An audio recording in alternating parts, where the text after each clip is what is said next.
This is Algebra 1, Lesson 13C, Products of Signed Numbers, and Example 13.3. This symbol here can mean subtract, or we might say minus. It can mean negative, and it can be read as opposite, the opposite of.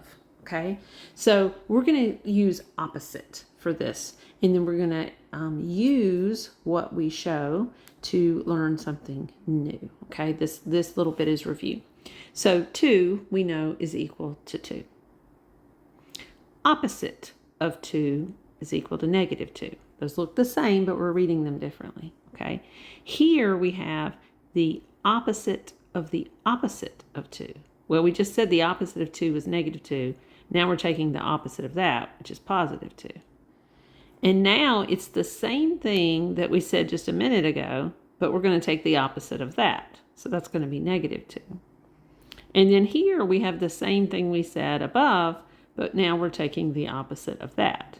So it's going to be positive 2. Okay? Do you notice the pattern? We've got positive, negative, positive, negative, positive.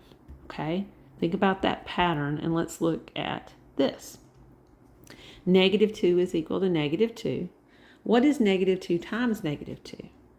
Well, hopefully you know it is a positive 4.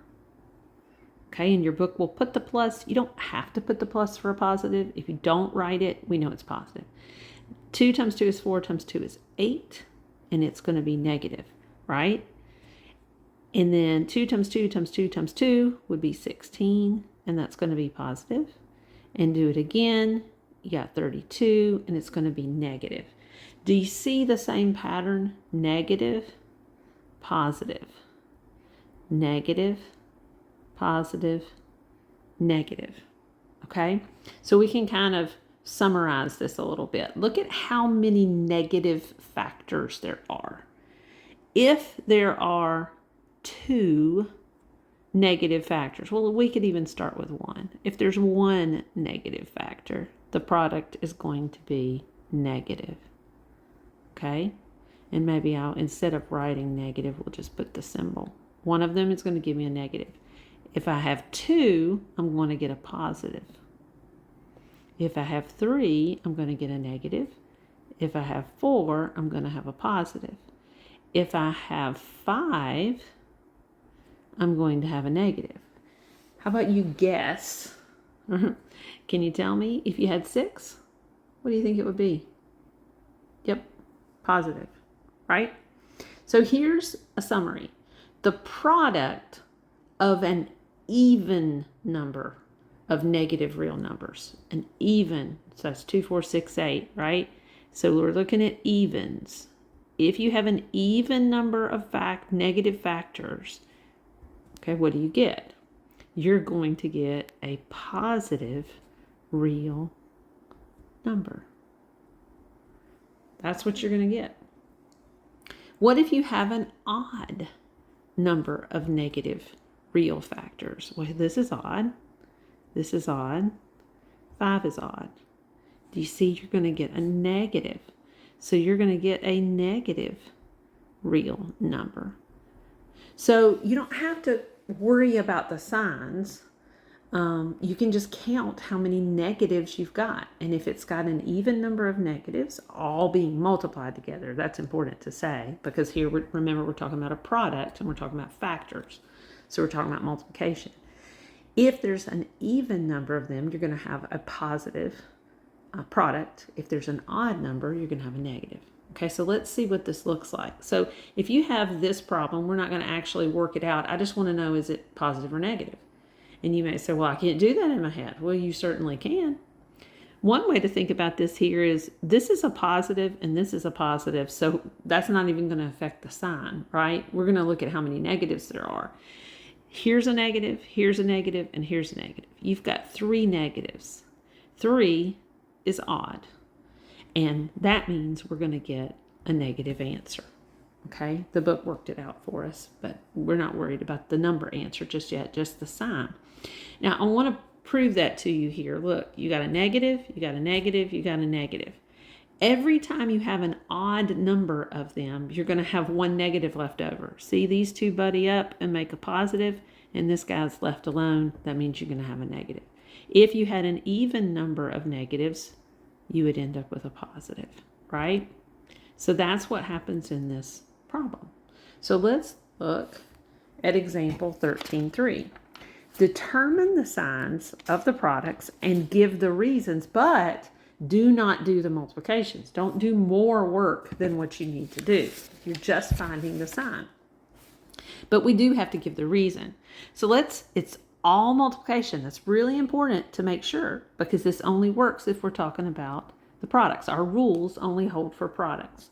All right, let's count them. So here we've got 1, negative, 2, and that's it. So we have an even number of negatives, so it's going to be positive. And what would your reason be? There's an even number of negative factors.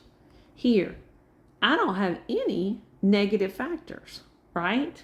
So this is going to be positive.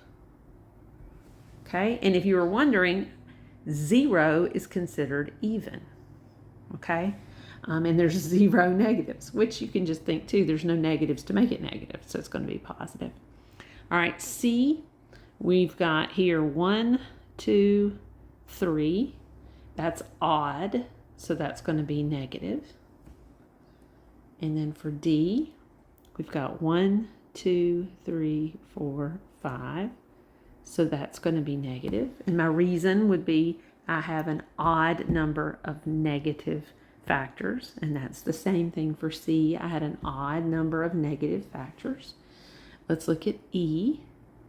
Now I start to count signs, but what do you notice here?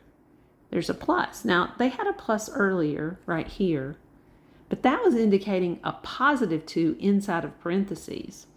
This is indicating an addition. It's saying do this multiplication and then add this to it. Well, our rule doesn't help us with this whole problem. It can help us with parts of it.